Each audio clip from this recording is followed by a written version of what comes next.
अस्सलाम वालेकुम। आप देख रहे हैं पीए न्यूज एचडी और मैं हूं आपके होस्ट सादिया बतूल।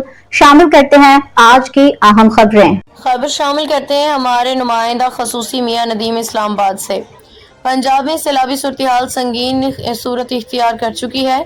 हजारों अफराद मुतासिर हुए हैं। उनके मुताबिक पंजाब के मुख्तलिफ अजला में सिर्फ शदीद बारिशों की बदौलत ही नहीं बल्कि इंडिया की तरफ से पानी छोड़ने पे दरियाओं में तुगयान के बायस सैलाबी सूरत-ए-हाल इंतहाई संगीन हो गई। दरियाए रावी, चिनाब और सतलुज के किनारे वाक़ई सियालकोट, गुजरांवाला, लाहौर, कसूर, जंग, हाफिजाबाद, बहावलपुर, बहावलनगर सबसे ज्यादा मुतासर अजला में शामिल है।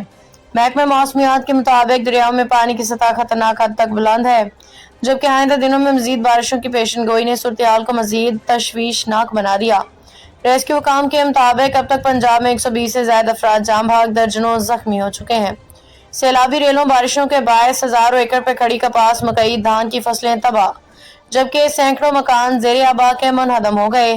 इंतजामिया का कहना है अब तक 1.5 लाख से ज्यादा मुतासरीन को महफूज मकामात पर मुंतकिल किया जा चुका है, जबकि सूबे भर में 200 से ज्यादा रिलीफ कैंप कायम किए गए हैं, जहां मुतासरीन को खुराक, अद्वियात, पीने का साफ पानी फराहम किया जा रहा है।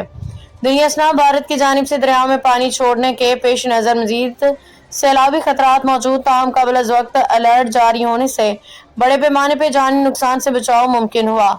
इंतजामिया ने नशेबी इलाकों के मकीनों को मुतनब्बे किया कि वो मोहतात रहें और जरूरत पड़ने पे फौरी तौर पर महफूज मुकामात का रुख करें। न्यूज स्टूडियो से अब तक के लिए इतना ही। मजीद खबरों और अपडेट्स के लिए देखते रहिए पीए न्यूज एचडी।